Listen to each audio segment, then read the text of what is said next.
Now then, the latest episode of Yu-Gi-Oh! Arc 5. I think there's more going on than we actually think. So we are led to believe that Zark resides inside of the Yuya's bodies, and Rei resides in the Yuzu bodies. Now, each one wants to become one. As we see in this episode, Rei has been talking to Reira saying, listen, you need to get me back together. We need to unite the world so I can be here, because if Zark comes back, he's going to destroy everything.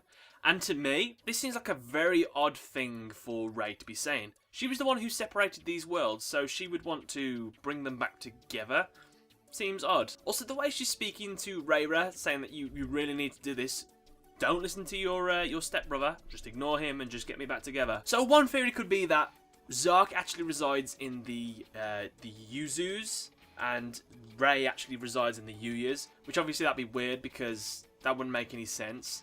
However, a more likely theory could be maybe Rei was the evil one and Zark was actually the good guy. Now, how could this be possible when we've seen the backstory of these characters and it was clearly shown that Rei separated them and Zark was the one that was attacking the city and things like that? Well, this is all based on what the professor said, and we've seen that the professor did suffer with some memory loss, and it's very possible that maybe Rei manipulated his memories to think of something different, which would encourage him to try to bring back Rei, because that would be what he'd want to do, because she was the saviour of the city, and obviously she's his daughter. So that would make sense, wouldn't it? That way as well, it would kind of get Yuya off the hook, because the way the series is leading up to, Yuya's going to be the main antagonist of the series when he combines back into Zark. So the only way that's going to work out is if the Yuyas go in like this mind dimension, so the four Yuyas are separated and they all verse the combined form of Zark for like control over the body or to split up. That's one way it could work out. Or if we get a bait and switch at the very end of the series where basically, you made a big mistake here, I was the evil one, and then they have to fight Rei. Interesting, because we don't actually know that much about Rei. She barely ever talked in the flashbacks. Now, obviously, this is just a theory. I don't want to go into it too much because it could end up turning out to be wrong. However, I'm quite confident. I don't know. But then I guess the argument would be, why do the Yuyas go into berserk mode? Why are they so angry? Why do they shout all this really, really attacking, like, violent stuff? And my answer to that is, I don't know. Do they shout out bad things? Do they say they want to destroy stuff? They say they want to destroy the professor, because the professor was the one that separated them, but I'm not sure. We'll have to see. Let me know how close my theory could be to real. I'd like to hear your thoughts below. Anyway, I want to talk about this episode anyway. So we've talked about all the Reira stuff, basically. Reira seeing Rei's telling him to unite everything. Reggie seems oddly annoyed at Reira because, well, he always wanted Reira to be his own person, I'm sure he did. And so when Reira actually challenged Reggie to a duel, I assumed he accepted because he wanted to see Reira being himself, like sort of showing his potential. And Reggie at first says that, oh, you're a vessel, like, you work off other people's lights, you take that light, and that's how you become strong, so I'm not going to let you use my light. And then he starts using Rei's light, which is heavily implied, so that's how he was able to become strong. And Reggie describes him as, what have I done? I have created a monster or something like that. I was like, is it that bad? He's just dueling you to try and save people, or at least that's what he believes in. I just didn't understand why Reggie was so annoyed by that. So yeah, I didn't get that much. By the way, did anyone notice that Reggie's first turn was, I think it was over 3 minutes long. Like, you're just watching it was like a proper combo kind of thing. And like, that kind of made me think of like the real world games today when people have these massive combos just to get their first turn plays off. It's cool, but that was like a full 3 minutes watching Reggie just combo. It was pretty sick, I must admit. Now, this whole time, Yuya is still chained to the wall, saying that, oh man, if Yugo and Yuri get here, then we're going to combine. I don't want that to happen, but obviously he can't do anything. He's chained to the wall.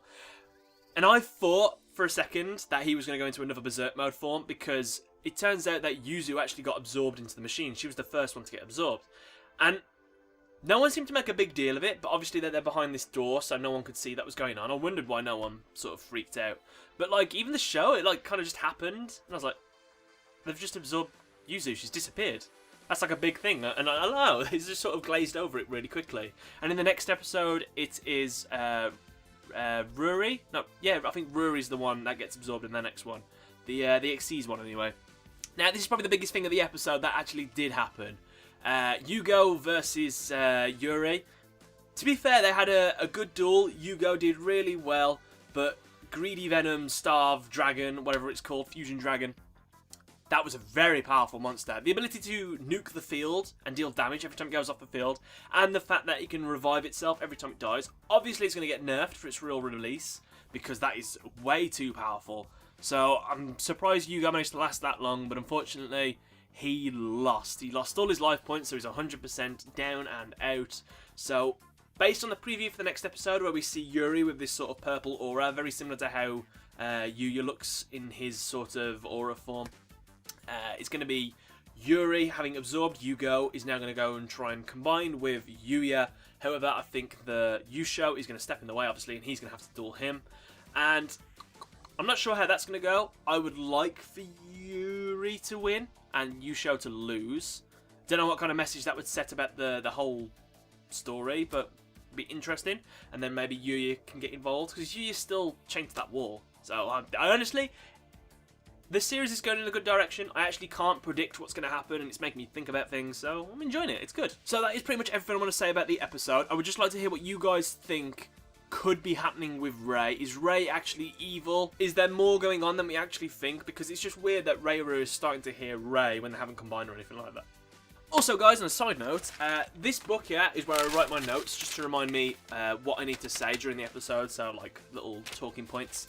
And I've had this for a very long time, and I've filled it out. This episode was the last episode, and then we've run out of pages. So yeah, it's a special day. I mean, it is falling apart, but I don't want to throw it away. So yeah, thanks a lot for watching, guys. I'm sorry this review was so late.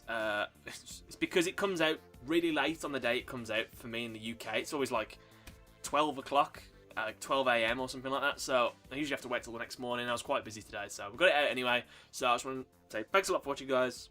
Catch you later.